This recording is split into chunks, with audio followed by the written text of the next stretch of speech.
the same way as I don't know if you heard about a guy called Eric Zemmour. Now, Eric Zemmour is if you follow a little bit, I do, but obviously you might not, follows, there are presidential elections in France in April. And this Eric Zemmour, who's a journalist, actually, like me, who went to the same school as I did, has all of a sudden emerged on the political stage in France. And the statistics give him second to President Macron for now. He advocates a very right-wing type of agenda. He's not a candidate yet, officially, okay? But he's advocating a right-wing agenda against the Islamization of France, and for the assimilation of all these waves of North Africans who are settled in France. There are 6 million North Africans from Algeria, Morocco, and Tunisia who live today in France, which is almost 10% of the French population. And most of them, he says, want to live, which is true to some extent. They want to live by their rules, which is the Quran and Sharia, without following the French secular laws. And that is becoming a problem in France. So he's running on that. I mean, again, he's not a candidate, but he's running, he's on every television show in France and on every radio station. And within 2 or 3 weeks, the polls have shown him go from 5% of intentions of vote to 15% today, which is an unbelievable phenomenon in the French political landscape. So I don't know if you're familiar, we discussed it previously, but I don't know if you still remember the French presidential system. You have a referendum in France to elect your president. And there are a number of candidates, not like here where you have basically a Republican and a Democrat every 4 years. In France, you have the leaders of a number of parties, and there are 6 or 7, the Socialist Party and the Communist Party and the right-wing party and the right, I should say, classical right party, and then center-left. So anyway, there are 6 or 7 candidates, and there is a first voting, and then the top two candidates make it to the second round, which takes place but a couple of weeks later. And then in the second round, whoever gets the most votes is elected president. So for Zemmour to make it to the second round, he had obviously Macron probably will be the top candidate in terms of votes in the first round, but Zemmour is about to take over the second place, and then he would be facing Macron in the second round, and the outcome is uncertain, to say the least. So this man, who basically comes from Algeria, he's a French Algerian of Jewish descent, who's extremely bright, who is extremely educated, who speaks extremely well, is a phenomenon in the French political landscape. So it's incredible how this is something that never happened in the French political life before him. That's why I mentioned him. We'll see Zemmour as we go. There are still 6 months till the election. So in a way, it's a short time and a long time at the same time. Obviously, he has not declared himself yet. And once he declares himself candidate, there will be a lot of questions on the economic front and on other issues, because right now he's focusing on the question of immigration in France. And immigration in France is a huge concern for most French, yes. So to be followed. I don't want to, this is not our subject today. I don't want to go into it more into details, but if you have the opportunity to Google Eric Zemmour, that's Zemmour, go on Google and just if you're interested, and read a little bit about him, because he might be the black horse of this French elections coming up. Yes. All right. So I don't know, Michelle, if we can. We are 52. Yeah. Well, I think we can get started. Again, good morning, everybody. Welcome back to our fall session. And again, thank you very much for people who are joining us from Georgia. By the way, how have you heard about us? Barbara told me all about you. She's been telling me about you for a year, maybe longer. Wow. Well, we should create an official group.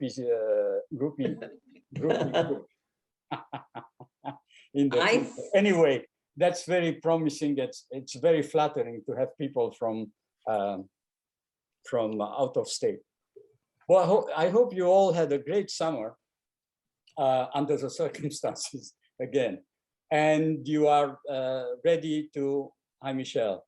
Hi. Finally, and you are ready to face the new developments that occurred on the global scene during our lengthy break.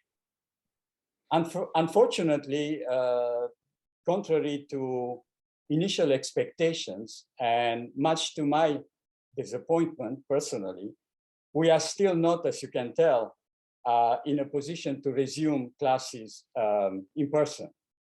So I was hoping for when we finished our summer session back in August, early August.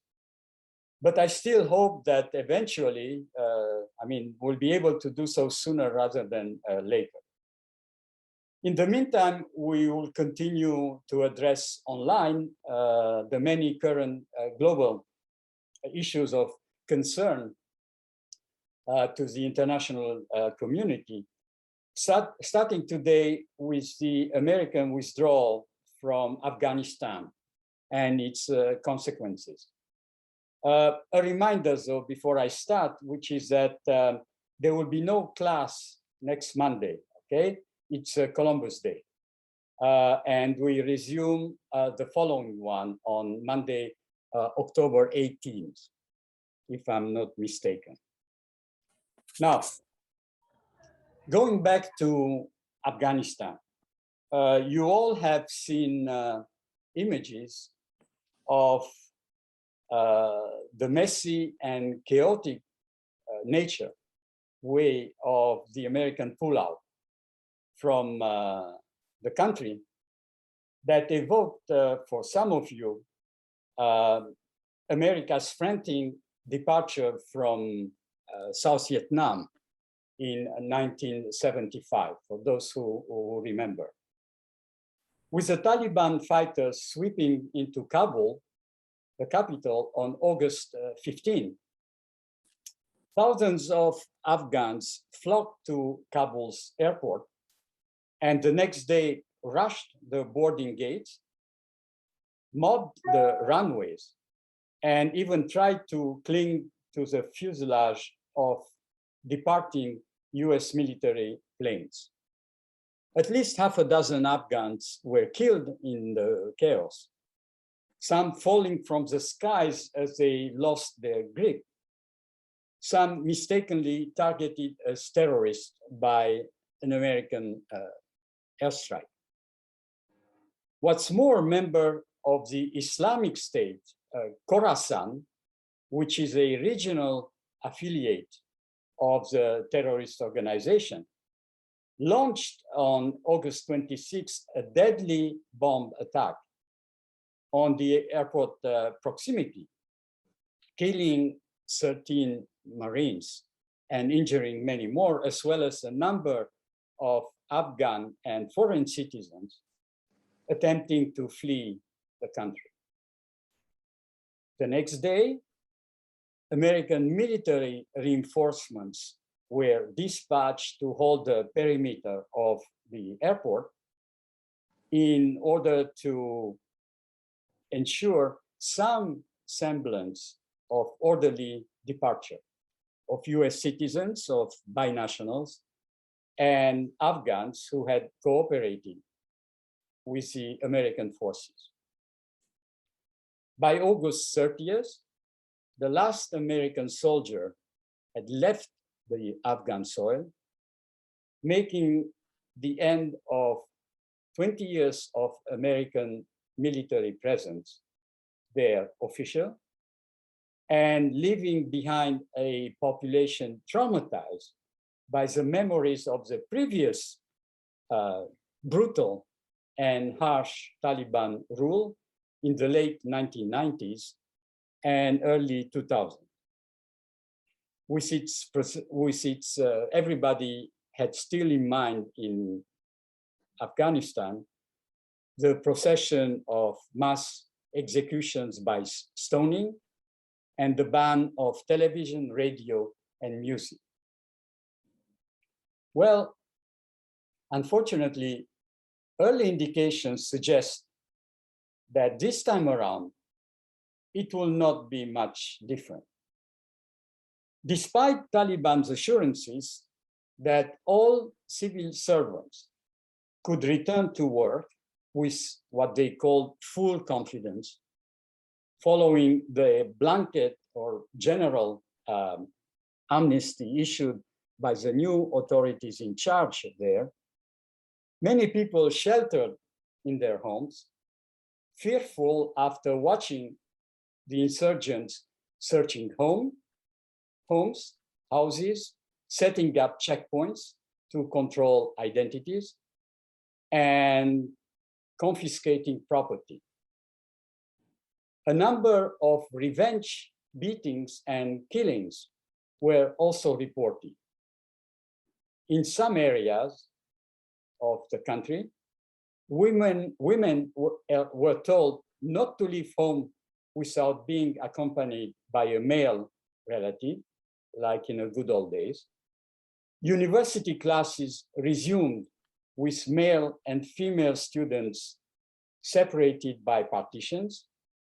And the new Minister of Education said effectively that education for women is unnecessary. And only a few days ago, the Kabul University Chancellor, appointed by the Taliban, basically said that women would be indefinitely banned from the institution, either as instructors or students. Spontaneous demonstration protesting those misogynistic measures were violently dispersed, and the journalists covering those demonstrations were promptly beaten and arrested, sparking concerns about free press freedom in the new so-called all Afghanistan. The new regime's first political decisions have not looked any more promising, to say the least. The 33-member interim cabinet announced on August 24 is exclusively male and almost exclusively Pashtun, meaning that the old guard of the hated regime is back in power. For instance, more than a dozen members of the cabinet are on the United Nations Security Council sanctions list. Primary among them are Sirajuddin Haqqani, who is the deputy leader of the Taliban and now interior minister, who heads the Haqqani network, which is responsible for some of the most heinous attacks on Afghan civilians and government officials, as well as United States troops, for which he was placed on the list of FBI most wanted men with a $10 million bounty on his head.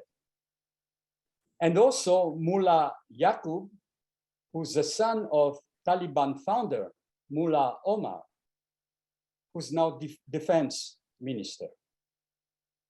There are no women, as I said, in the interim government, and the Ministry of Women Affairs has been abolished, while the sinister Ministry for the Propagation of Virtue and the Prevention of Vice has been reestablished. The economic situation is dire. Most activities have stopped, leading to a cash crisis and soaring inflation.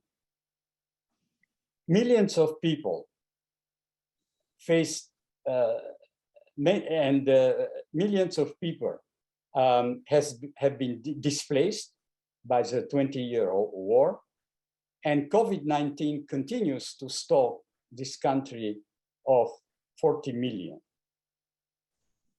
Furthermore, as evidence grows of the Taliban extremist agenda, hopes for international legitimacy are fading. International donors did meet last month in Geneva to pledge around $1 billion in humanitarian assistance, but they are unlikely to provide, anyway for now, close to the $4.5 billion that they provided to the Afghan government, which was backed by the United States. The $4.5 billion that made up 75% of the $6 billion Afghan budget. Faced with these challenges, the new government of Taliban loyalists is unlikely to offer any semblance of solutions, no matter how flawed, that Afghan people have come to expect.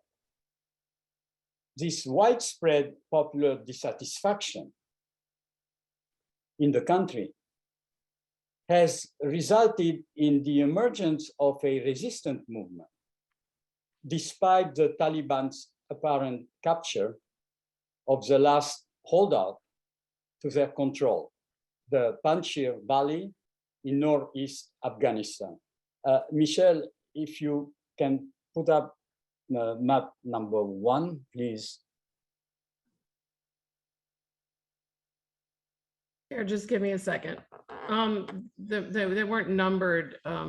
Okay, I know. Yeah, so just put up the one which has 2 maps on it. I think that's number 1, but you're right, I didn't number them.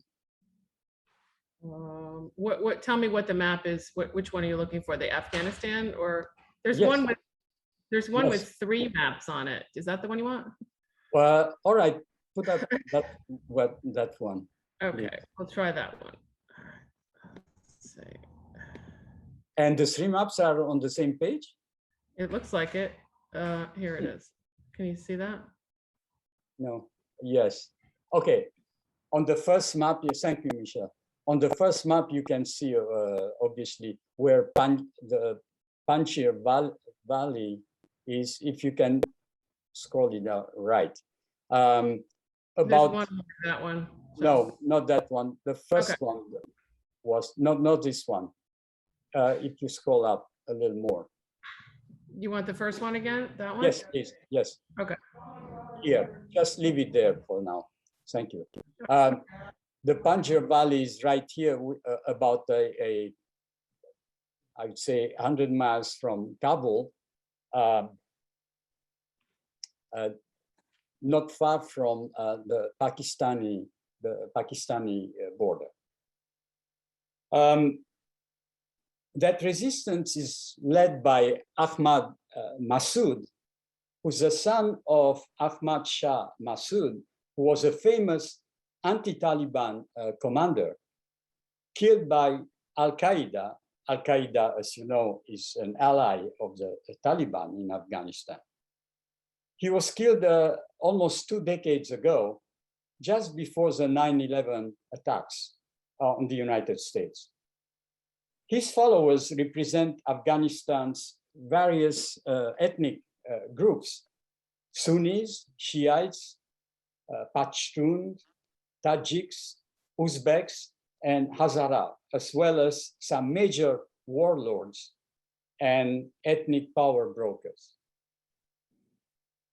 Following Taliban's capture of this province, the leaders of this armed resistance have left the country to regroup in neighboring Tajikistan.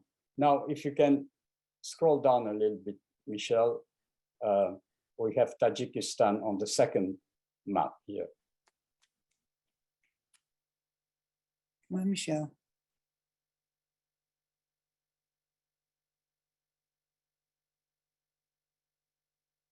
Can you hear me, Michelle? All right. For now, you can see a little bit of the second map, and you can see Tajikistan here in the northeastern part of Afghanistan. I think Michelle Tajikistan, is muted. Michelle? Is she muted? I don't know. I can see she's muted. I don't know because she cannot hear me. She cannot hear me either, I guess. Yep, she's muted. I think that's the problem. Anyway, you can see Tajikistan a little bit on this map. Tajikistan, thank you, Michelle, that's it. Tajikistan is a former Soviet republic, and this armed resistance found shelter in Tajikistan, where they are seeking financial and military support to bolster the opposition. For his part, former President Ghani, whose sudden flight on August 15 cleared the way, in a way, for the Taliban to enter Kabul and declare victory, found refuge in the United Arab Emirates, where he's setting up his own opposition group.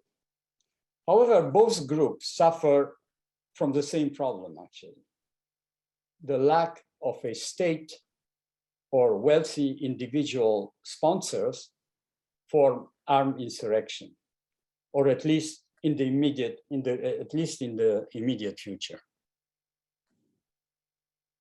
The complete fiasco that has surrounded the US withdrawal from Afghanistan has raised a number of questions as to how a 20-year-old continuous presence in the country could end up so wrong.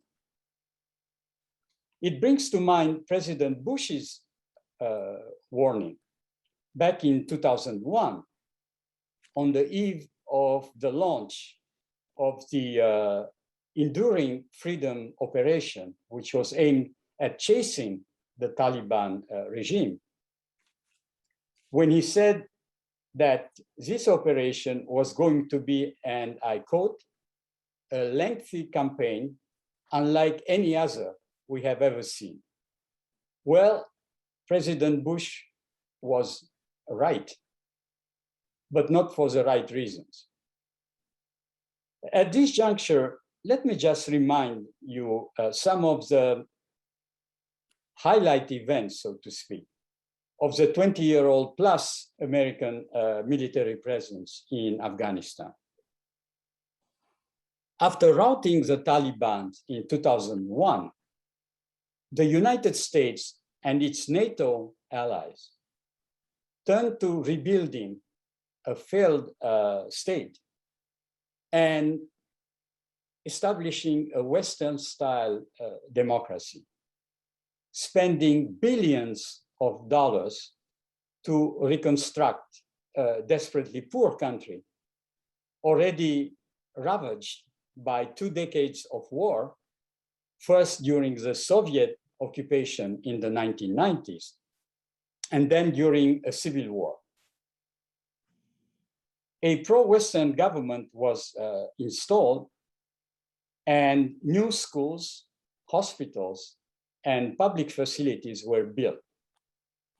Thousands of girls, barred from education under Taliban rule, went back to school. And women, largely confined to their homes by the Taliban, joined the workforces and served in parliament and government.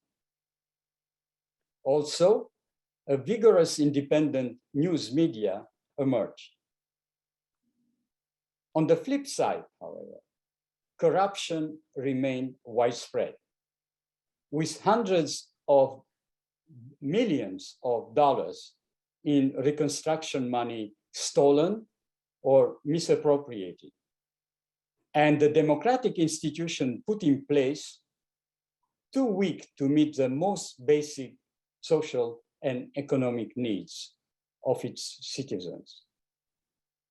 In 2003, with 8,000 American troops in the country, the US began shifting combat resources to the war in Iraq, which had been launched in March of that year of 2003. A few years later, in May 2011, after a Navy SEAL team killed Osama bin Laden in Pakistan, President Obama announced that he would start bringing American forces home from Afghanistan and hand over security duties to the Afghans by 2014. By then, however, the Pentagon had concluded that the war could not be won militarily, and that only a negotiated settlement could end the conflict, the third conflict in 3 centuries involving a world power. First, the Afghan fighters had defeated the British army in the 19th century, and then, as you know, the Russian military at the end of the 20th century. Nearly 3 years later, President Trump decided to maintain a military presence, insisting, however, that any troop withdrawal be based on combat conditions, not predetermined timelines. At the same time, his administration opened negotiations with the Taliban, reaching a deal last year that called for American forces to leave the country by May 1st of this year, of 2021, a deadline subsequently extended by President Biden. In return, the Taliban pledged to cut ties with terrorist groups like Al-Qaeda and ISIS, Khorasan, again, which is an affiliate of ISIS in Afghanistan. They pledged to reduce violence and negotiate with the American-backed Afghan government in Kabul. Indeed, after the deal was signed, the Taliban stopped attacking American troops and refrained from major terrorist bombings in Afghan cities. In exchange, the US reduced air support for government forces and urged both sides to first negotiate a lasting ceasefire in the country that would ultimately lead to drawing a political roadmap for a new government and constitution. But the intra-Afghan talks did not go well. The Kabul government accused the insurgents of violating the provisions of the deal by maintaining high levels of violence in the country and ties with terrorist groups. What was left, however, is a classified intelligence assessment presented in the spring of this year to President Biden that concluded that despite the $4 billion a year spent by the US in military assistance, the Afghan army and police units were decimated by desertions, low recruitment rates, and poor morale, which had led to unsustainably high casualty rates suffered by the Afghan National Army, and which might lead, the assessment said, to the fall of the Afghan regime within 2 to 3 years after the departure of international forces. As you know, in reality, this assessment was much too optimistic. Nevertheless, in mid-April of this year, declaring that the United States had long ago accomplished its mission of denying terrorists safe haven in Afghanistan, President Biden announced that all American troops would be pulled out by September 11, which was 20 years to the day after the terrorist attacks on the United States. That deadline was further reduced to mid-August, despite Biden's general's advice to keep 2,500 troops on the ground and the large Bagram. Now, Michelle, can you show the third map, please? The large Bagram air base, American air base. Not this one, yes, thank you. Which you can see is not too far from Kabul. To facilitate the orderly departure of the American troops and of thousands of Afghan civilians that had collaborated with the US forces in different capacities. And also despite the request by the NATO member states with troops in Afghanistan to grant a short extension. To justify the withdrawal, Biden said that the leaders of China and Russia would, and I quote, love nothing better for us to continue to be bogged down there in Afghanistan. They certainly would have, but avoiding being bogged down is about more than just getting out. It is about getting out in a way that enhances American leverage and stature. Or, as you know by now, the American pullout was anything but.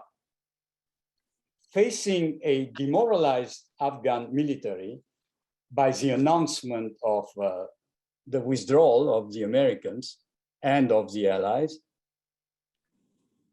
the Afghan military just simply laid down their arms. And the Afghan political leaders, including President Ghani, as I said earlier, just gave up and fled. The Taliban first overtook a string of provincial capitals before moving on Kabul and leaving experts to disagree on how the Taliban may choose to govern. on how big a threat they might become and how quickly.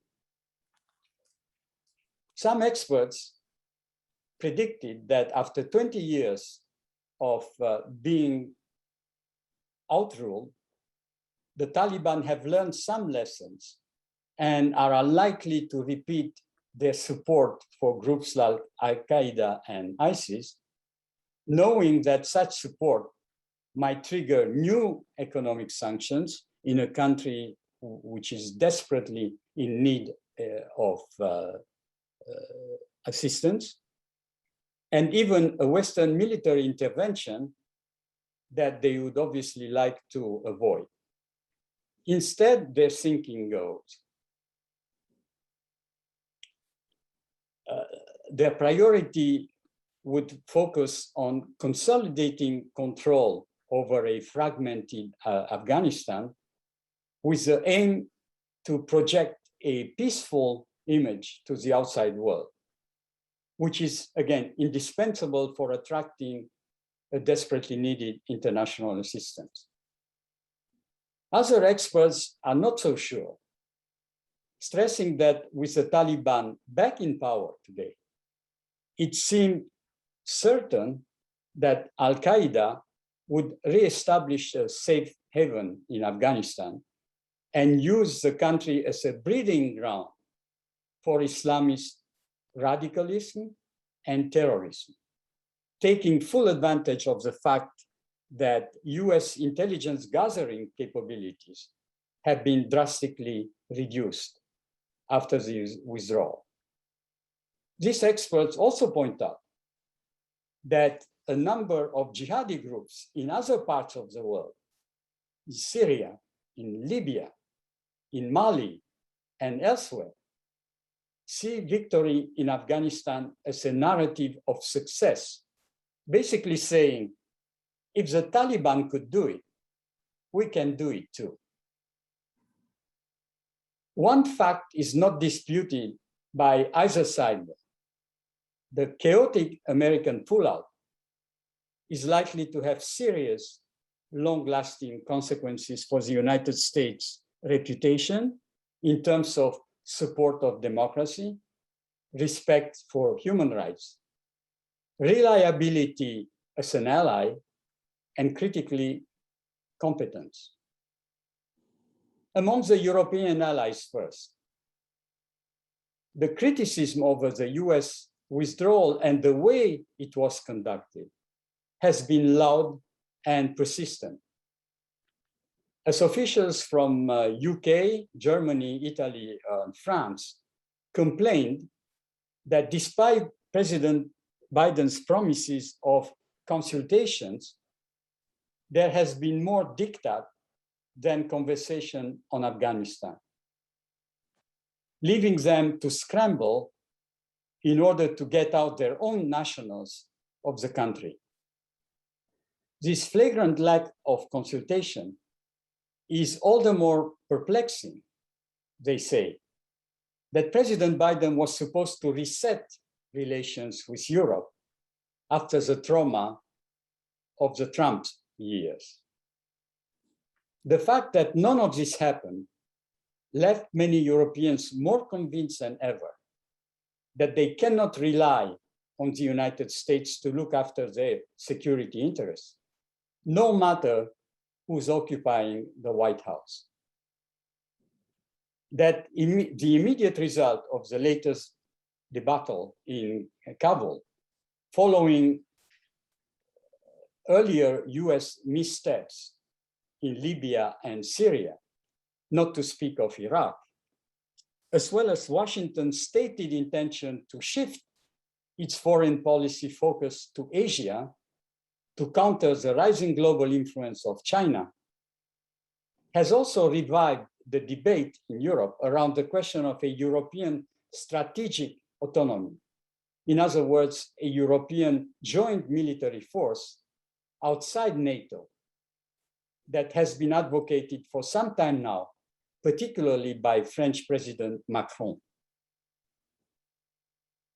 However, such commitment would require political will and taxpayer money, none of which are in large supply in Europe, considering how hard it is to get NATO's European members to spend 2% of GDP, was gross domestic product, on defense, as they agreed after the Russian invasion of Ukraine.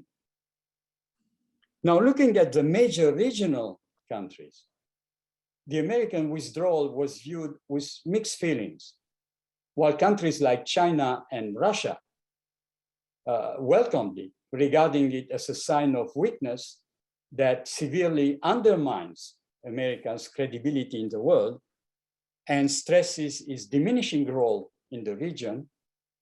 They, like many others, have expressed concern over the Taliban takeover as a factor of regional instability. China, for instance, remembers that the Chinese-Afghan border, Michelle, if you please could put up the last map. Thank you. What's the title of that map, Pierre? I think it's number 4. The only one which is not, has a number on it. Okay, okay. The one left, actually.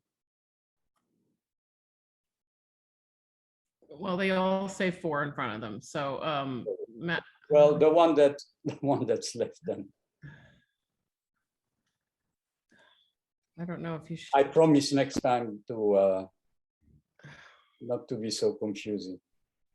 I'm actually not sure if this is it. Hold on. But there is only one that you have not shown yet. No, I know, but I had them saved on my desktop. Is this one? Did we show that one? Yes. This one was all alone, map 4. Yes. Yeah, that's the one. That's what I said. Thank you. You can see here that Afghanistan have a very small, short border, which is about 40, 50 miles with China. You can see it here on the map.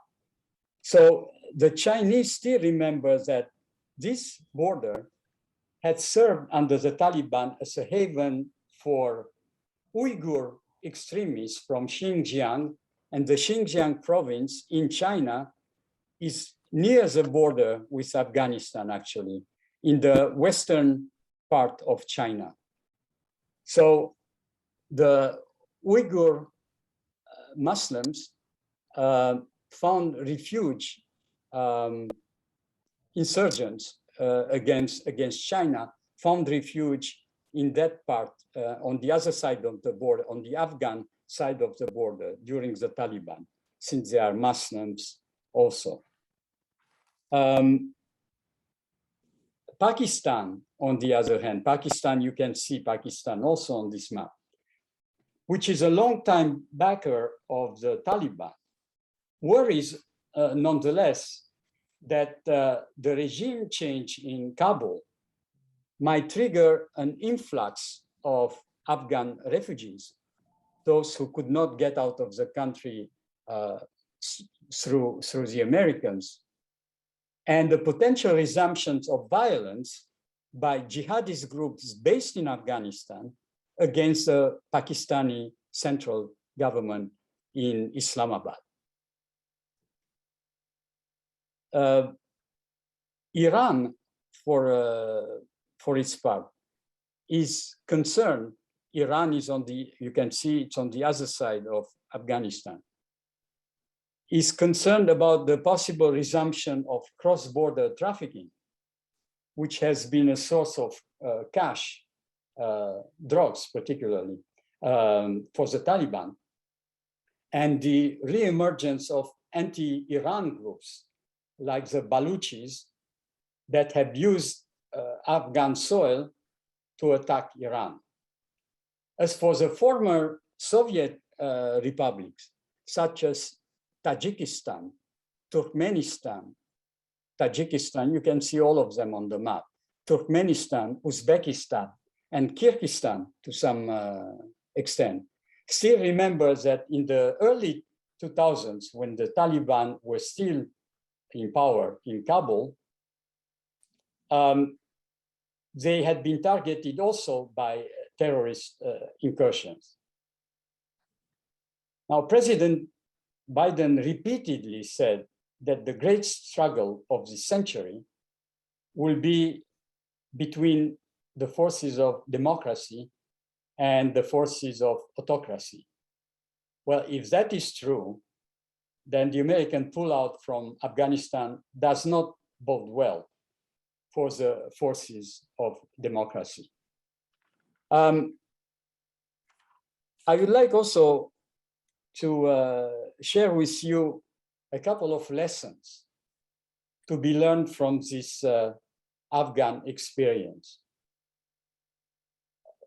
First, the US seems to be particularly bad about acknowledging the history, the culture, and values of the countries in which it intrudes.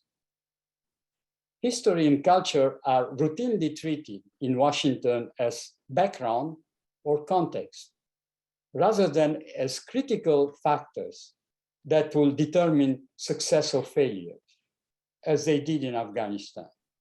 This is not a result of ignorance, but a lack of coordination and consultation between the individuals with the relevant knowledge and the top policymakers and the military. It seems like these two elements, which define US policy in any country, are never share the same room where decisions are made. Second, what happened in Afghanistan was not caused by a lack of good intelligence, but by the failure of civilian and military leaders to listen to what they do not want to hear. As we saw, President Biden did not listen to his military's advice in his haste to get out. Likewise, back in 2009, Obama had commissioned a study to shape US strategy in Afghanistan. That paper said that unless Pakistan stopped sheltering the Taliban, the efforts at long-term stability in Afghanistan were bound to fail. US intelligence agencies knew about the deep connections between the Pakistani army and the Taliban, and probably should have concentrated their efforts to break that bond or cut their losses altogether, in nation building in particular. Well, what happened? Instead, policymakers noted the problem, tried unsuccessfully to ameliorate it, and went ahead anyway. So I don't want to say we'll see what happens next time, because I don't know if there will be a next time, but this is some of the glaring flaws that can explain to some extent this hasty departure from there. So you can take up them. You're done, Michelle. Sorry again for the confusion. You're done with the maps. Thank you. All right. So I open the floor for discussion.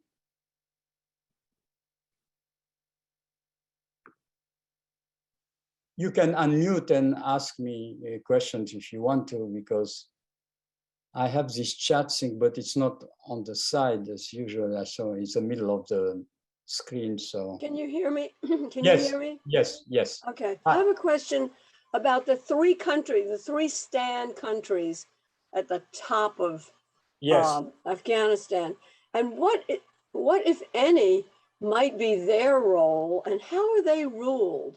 I mean, why is Afghanistan such a huge problem and the other three basically quiescent, if you will?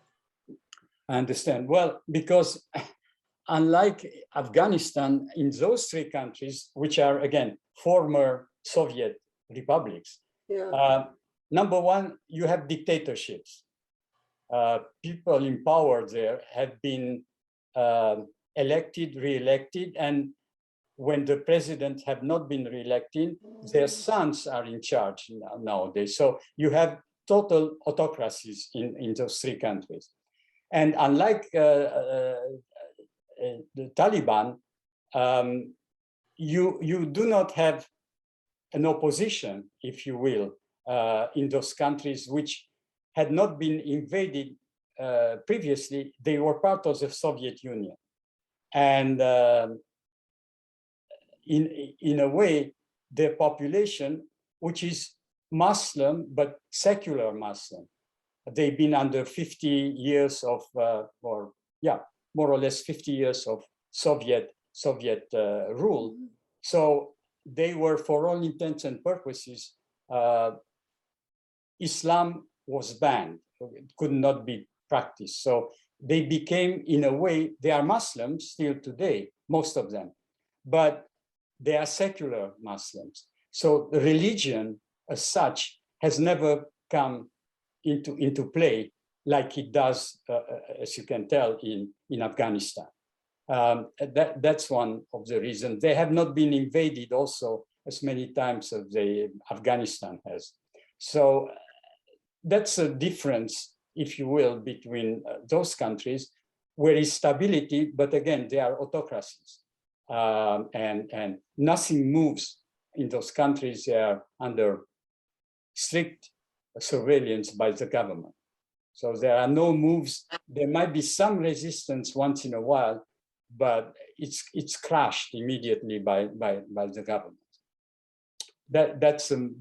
And religious does not play a role, such an important role. They also appear to be almost fringe countries where, you know, Afghanistan is in a central, it's a central route through Afghanistan to other countries. You know what I'm saying? Like from Pakistan to Iran, from India to Iran. They are under the influence of Pakistan. They are under the influence of Iran on the other side. So, but these three countries that you just mentioned, there has been some kind of political instability also out there, because they became, if you will, a toy between the Chinese, the Russian, and the American influence. The United States would like very much to have friendly governments in Tajikistan, because the US, which was pulled out of Afghanistan, would very much like to have at least a military base in Tajikistan, for instance. Now, needless to say that the Russians are not looking at this with a friendly eye, and then they would like to keep the Americans out of the region altogether. For the Americans, strategically speaking, for the American military, with all these technological advances now, drones and everything else, they would love to establish the base next door to be the eyes and ears, if you will, of what's going on, keeping an eye on what's going on in Afghanistan. Because otherwise, the closest military base to Afghanistan today is in Qatar. So that's a few hours of flight from Qatar through a number of countries to get to Afghanistan. So that diminishes, obviously, the intelligence gathering capabilities of the American military. So now these three countries have become really a part of this rivalry, if you will, not to mention China. China would like to develop its program Belt and Road through those three Central Asian countries, which are important because they have some natural resources also to offer. So now these countries, Tajikistan, Uzbekistan, and Kyrgyzstan, became very much, if you will, a part of the rivalry between the superpowers in the area. Pierre, this Yes. is Ritter. Hi. How are you? I'm fine. I'm fine. We've been hearing and reading for years that whenever the withdrawal happened, and it's been a policy guidance for a long Absolutely, time. to end this endless war, right? Right. Okay. But we've been hearing too that no matter how they did it or when they did it or whatever, it was going to be a mess. Well, it was a mess. Well, And what could have been done that would have made it less of a mess? Okay. I know some people have argued, well, if they had started it earlier and done it more gradually, I'm not sure that would have done it. Well, there are a number of things probably which, in hindsight, could have been done differently. Number one, I don't think personally it was a great idea to announce a timeline, a deadline, and to say we are pulling out on that day. That gives a huge advantage to the Taliban, knowing exactly when the American troops will leave. So in the meantime, to wait out the American pullout in a way. You don't give a deadline. Basically what you do is tell them, okay, we Americans are going to pull out, but our pullout is conditioned on a number of things. Number one, that you Taliban respect the deal that we've signed. In other words, you don't spread out and you don't occupy all the provinces one after the next. That's number one.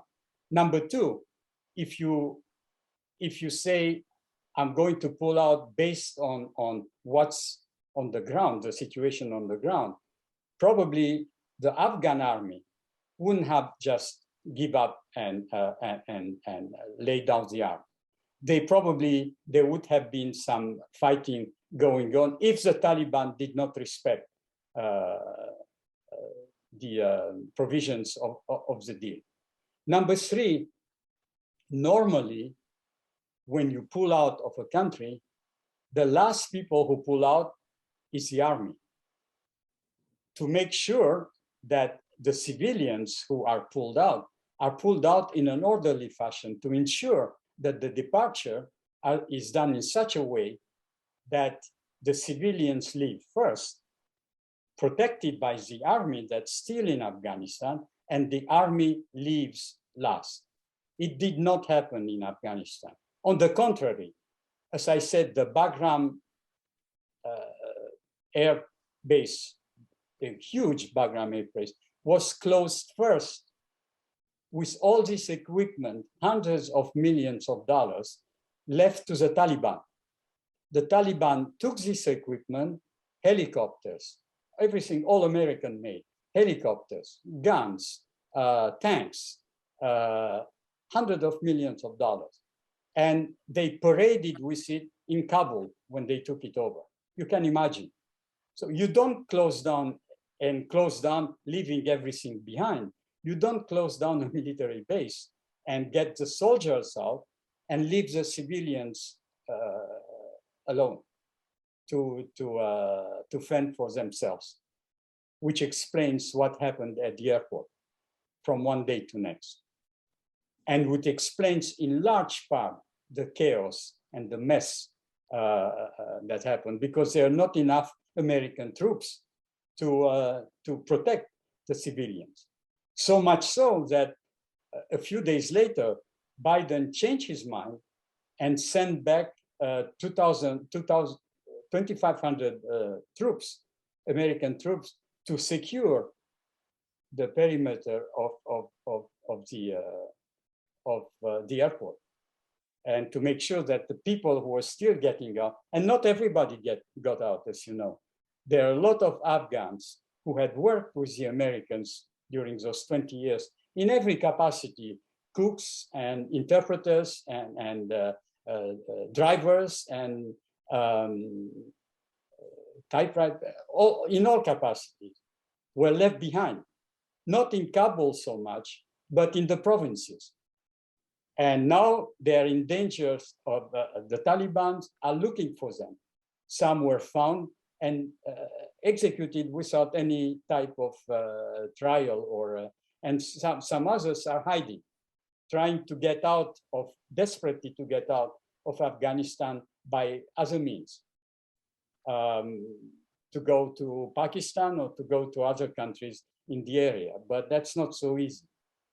So it was messy, and it could have been done not to mention, and the number three, the third point, is that this withdrawal from one day to next, so to speak, left the allies, the UN, the NATO allies, who had troops in Afghanistan also. Let's not forget about them. They were left from one day to next to scramble to get their nationals out, and the Afghans who had worked for them. All those nationals left because there are fewer nationals from those countries than the United States.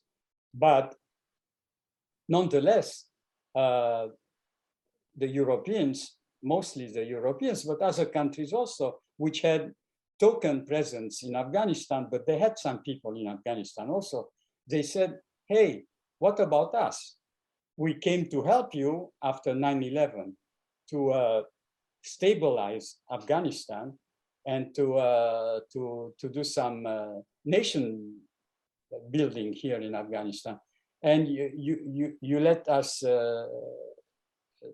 hang to dry without any type of warning, asking Biden to extend this period instead of August 15, to go out later, as it was supposed to be on September 11. And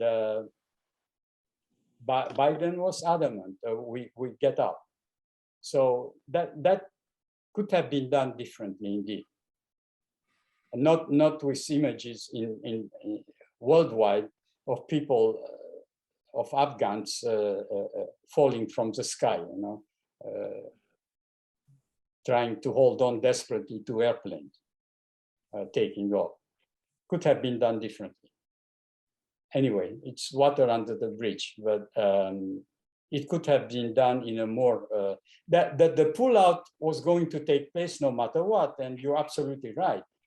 Successive American presidents tried to get out the Americans from Afghanistan.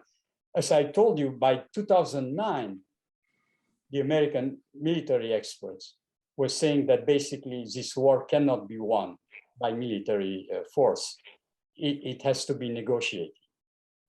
Instead, the war went on with fewer troops at some point, with surges at some other point, but the war went on for a number of years. Not to mention all these people, I mean, more than 2,000 American soldiers died in that conflict. And today, when you look at the way the withdrawal happened, you might have the right to ask, for what? How is Afghanistan better in 2021 than in 2001, 20 years ago? The Taliban were in power then, the Talibans are back today. The human rights were violated on a daily basis in Afghanistan 20 years ago. We went back to the way it was before. What has changed? What has the American presence has changed in Afghanistan over 20 years? If not giving a false hope for 20 years to women in particular and young girls, that they could contribute to the development of the Afghan society, and eventually to build a more secular place in Afghanistan. All that came down, crashed down after the withdrawal. So after billions of dollars, after loss of life, after the longest war in the American history, we're back to square zero.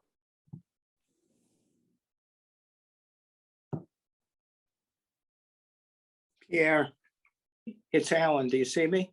Hi, Alan. I can see you. Not. I can see. Now it's better. How are you, Alan? Okay, how are you? All right. Good to see you. Good to see you. Getting back to the withdrawal and the mess that it was, the Biden spokespeople claim that it's always a mess. This is nothing new. And they cite as an example Vietnam. And in fact, they point out.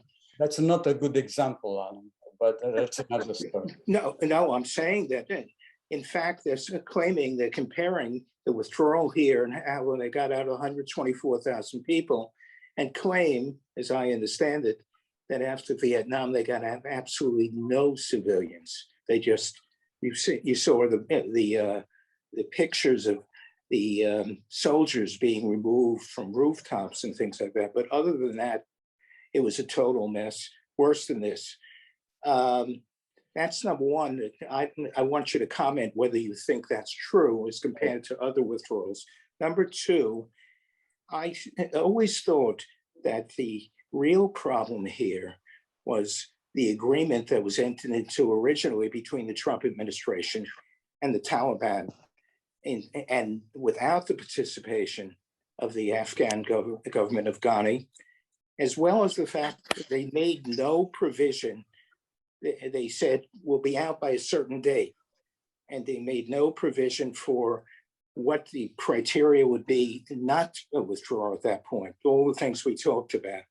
And that part of the calculation here by the Biden administration is that they were bound by an agreement that had been entered into, and not to feel bound by that and go say, no, we're going to do it our way, would result in the lack of trust of any country about in American agreements.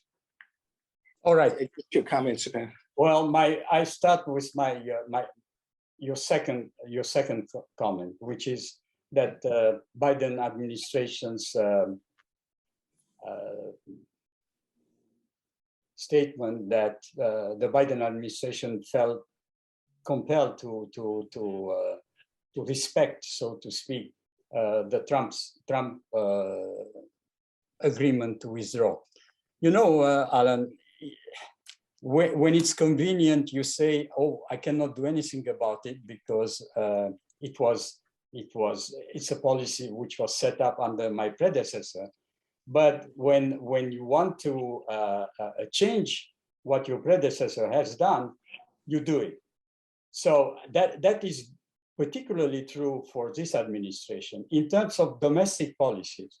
And again, I'm not going to go there, just to give you an example. Everything that Trump did previously was just deleted from one day to next by the Biden administration, and they can do it.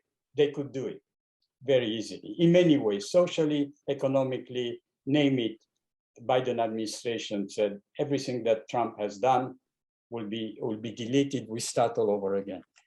When it's convenient in foreign policy, on foreign policy issues in particular, if you look at the Biden administration foreign policy in the past, since January, so we are in October now, it's been what, 8 months or 7 months of the Biden presidency. If you look at it, what has changed since Trump's policy, foreign policy? The tone has changed, but the substance has remained the same. There are still tariffs imposed on China, okay? There is still this hostility expressed by this administration to China the same way it was under Trump. In the Middle East, there have not been any changes, and the support of the Biden administration to Israel remains the same as it was under Trump's. Okay, the capital of Israel, the U.S. embassy in Jerusalem has not been moved back to Tel Aviv. Under Biden administration, it stays in Jerusalem. So basically, during the latest Gaza clashes, the US position was supportive also of Israel and not of the Palestinians particularly. So nothing has changed, much to the despair of the progressive wings of the Democratic Party. So whenever it's convenient, you change, and whenever it's not convenient or you want to follow in the footsteps on the previous administration, you say, "Oh, but we are bound by the agreement made by Trump before." Biden could have his administration anyway could have very well tell the Taliban the agreement that you signed with Trump is null and void, and now we're going to start negotiating again with you. That, to my knowledge, it has not happened. Obviously, Trump wanted to pull out of Afghanistan, okay? He said from the very first day of his presidency that enough with his expensive foreign overseas wars, and he wants to be the president who pulls out from everywhere. He started negotiations with the Taliban, but let's not forget once again, as I mentioned in my presentation, that he did not give a date for a deadline for going out, for pulling out. What he said was basically, we're going to pull out. We're going to do it at some point, but that will be determined by the conditions on the ground. And if you Taliban respect the provisions of the terms of the deal with me, then we're going to pull out gradually. If not, we'll see what happens. So that would have given much less freedom to the Taliban to do what they did when Biden came and said, okay, now we pull out by September 11th. That's the day. And then pull out the military first and leave the civilians behind. There is a difference. I'm not trying to defend Trump in particular, but in this particular case, and then to come and say, there is worse also, there is South Vietnam. I'm sorry, but this is not an argument in my book, because South Vietnam was, well, the helicopters leaving the building of the American embassy. You remember that? Probably. Mm-hmm. Okay, so that's not a very good example. Yeah, it's placing the bar really low. And again, Biden left a number of questions unanswered about the pullout in Afghanistan, except that once again, and without, I'm not going to start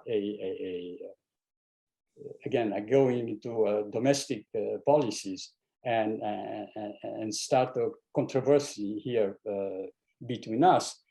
I would only like to point out very objectively, and probably you'll acknowledge it also, the ways the media has been treating Biden has been very different from the way the media has been treating Trump. And I stop right there, okay? I don't want to go into details, but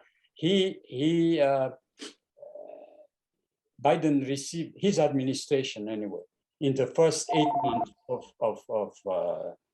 of his presidency, has received a much more favorable treatment by the media than Trump, including his foreign policy.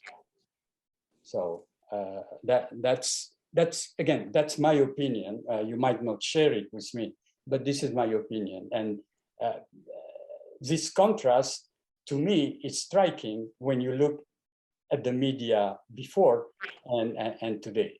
But that's another issue that, again, I'm not going to go into. Anything else? Pierre, it's Sherry. Hi. Hi. How are Hi. you? I'm good. Okay, I just want to pick up a little bit on the point of, and I don't want to belabor it, but you know, when Trump announced the withdrawal, he negotiated directly with the Taliban, and he did not include the Afghan government, and I think that was a very bad mistake. And basically what happened subsequent to that is the Taliban did cease attacking US forces that were in Afghanistan, but that did not stop them.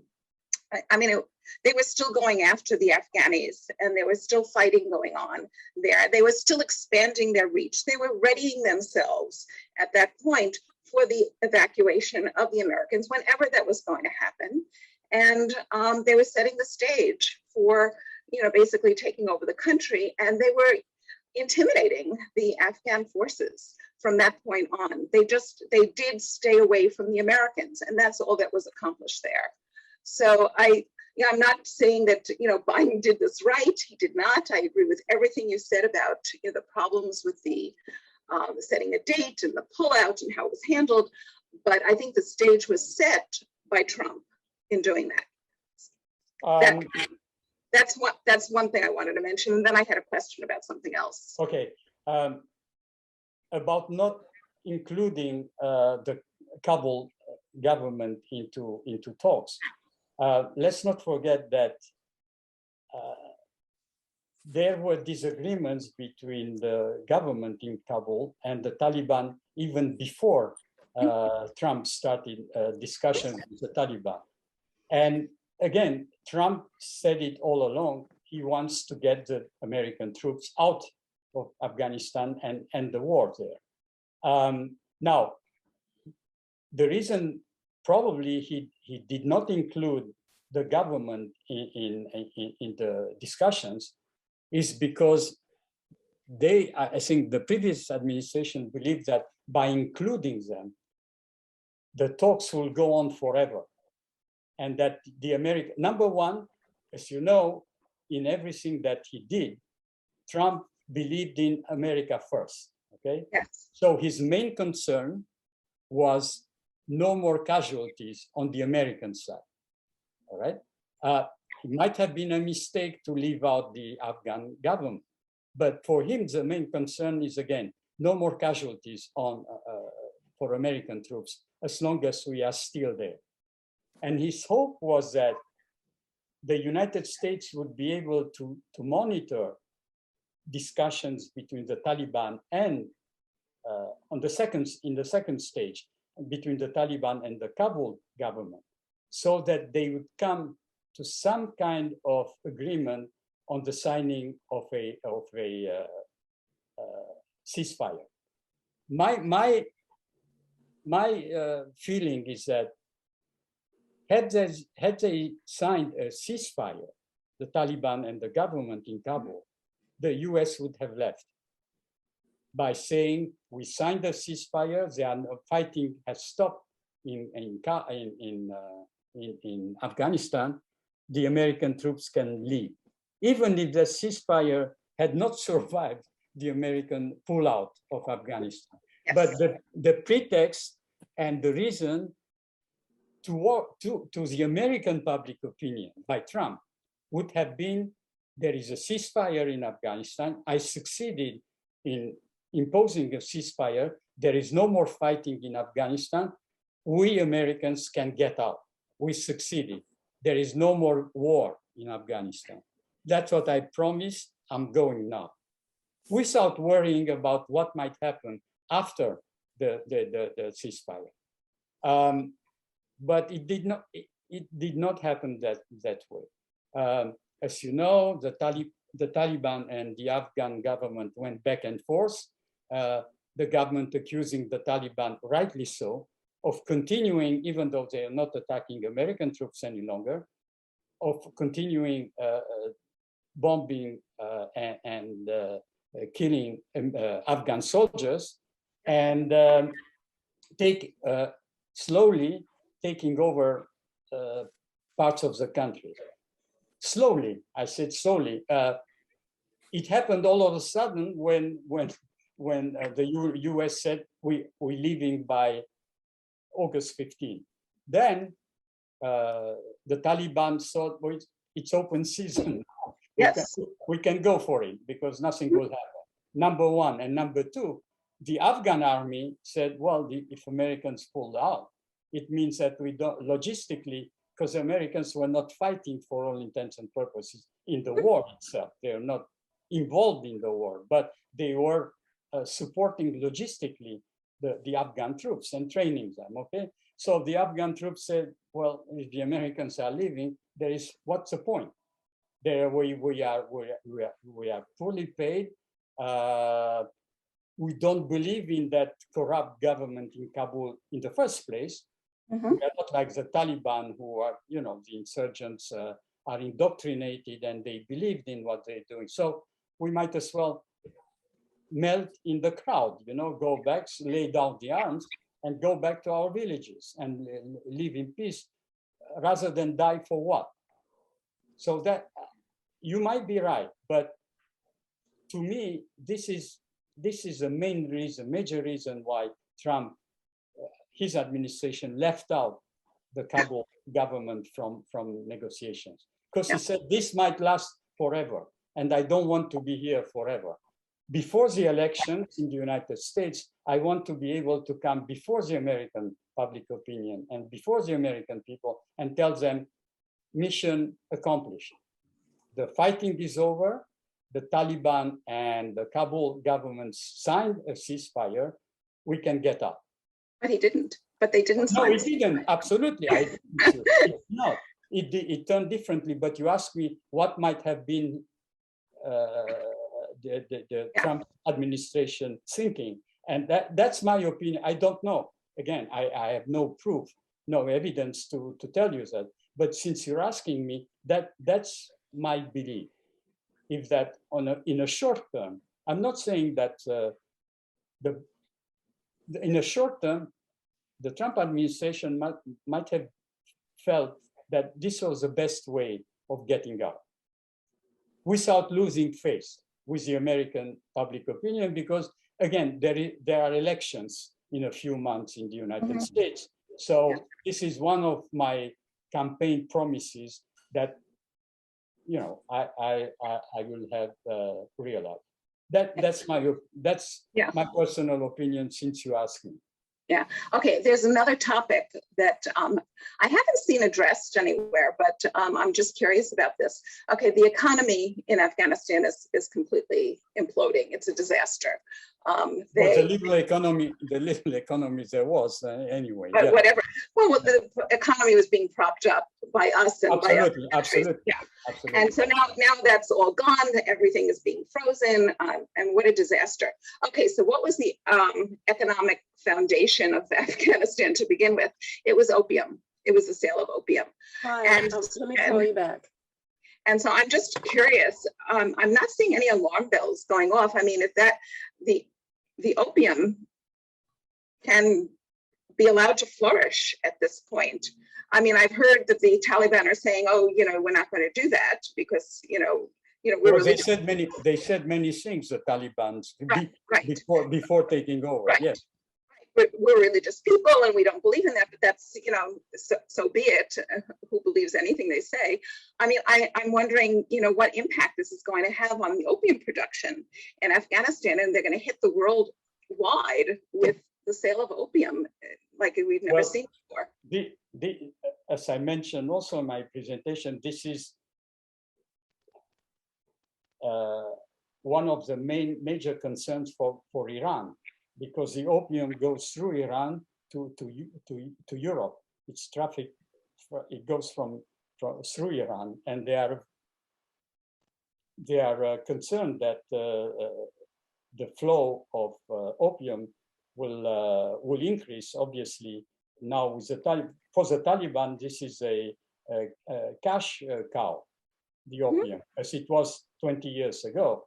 To some extent, the production under the American administration, if you will, had been reduced to some extent. Yes. Because the Americans were trying to cut off the Taliban financing by reducing or convincing some of the villagers not to grow poppy anymore and opium on their properties, so that to replace it with something else, actually. Some of them did, some of them didn't. Overall, the production decreased somewhat under the American control. You're absolutely right. It is expected now to increase again, especially because there is nothing else. For the time being, there is nothing else. There is a huge shortage of cash, because the Afghan economy is still based on cash. And Afghanistan doesn't have too many natural resources to export either. So there is definitely a concern about what this is going to happen, despite, again, the Taliban promises to the international community to cut down on the production of opium. But I believe it when I see it. You know, it's like everything they have done up to now domestically, which has been very different from what they promised the American administration, both Trump and Biden. So that you're absolutely right. That remains to be seen. And we'll take a look at it as we go along, but I don't expect them to decrease the production of opium over there. That and the trafficking of arms, you know, that also. Now that they have all the modern American hardware, you know, left behind, anyway, which might fall in the, needless to say, in the wrong hands with the Taliban in power. Don't they have rare earth metals that they could mine? They must. I think they have some, yes, but not enough to make up for their needs. And again, they are actually, the Taliban are torn between going back to the way it was before in the late 1990s and early 2000, and trying to get some money out of the so-called international community. But for that to happen, again, they would have to pledge a change in the way they behave. And there are different factions also within the Taliban movement. Some of them, let's not forget, this is not a centralized country. You have different regions with different warlords and regional who have more power actually than the central government in Kabul. That was also always the case in Afghanistan. It's a very fragmented country because it's a very mountainous country, and every region is separated in a way, not only by geographically speaking, but also ethnically speaking. There are different ethnic groups in Afghanistan, which occasionally fight each other. So it's very difficult to say, but even the Taliban movement, despite this homogeneity in terms of the Sharia and the Islamic law, even they are fragmented. There is a hardline movement within the Taliban movement, which wants to go back no matter what to the way the country was run by them previously. And then you have a more modern, everything is relative, okay? I don't want to use Western language for something that does not translate very well to the reality on the ground. But something that that is more modern in terms of trying to learn from what happened before when they chased from power because they were offering safe haven to Al Qaeda, and who are saying, listen, we have to project a different image to the international community if we want to get any money from them. And again, there were pledges in September in Geneva from donors, but the donors, needless to say, and rightly so, are more than suspicious, and they don't want to commit themselves to anything with the Taliban unless the Taliban show that the women are free to work, the young girls are free to go to school, that people are not beheaded because they don't believe in the Sharia or they don't follow the Quran literally, and all that, or stoned to death, all the things that they had done in the late 90s. So they are torn between these two movements, between the hardliner and the more modern movement within the Taliban. So it remains to be seen who will win there in the near future. For now, again, as I said in my presentation again, the hardliners seem to have won so far. When you look at the Taliban, the composition of the new government and what they have done so far, it seems like they're going back to the previous rule. Anything else? Anything else? Once, twice, 3 times? All right. So listen, thank you very much. It was a pleasure to see you all again in great shape with so many questions. And we'll see each other 2 weeks from now, okay? Have a nice Columbus Day. 2 weeks. Okay. And then I Thank see you. you in 2 weeks. Thank you very much, Michelle.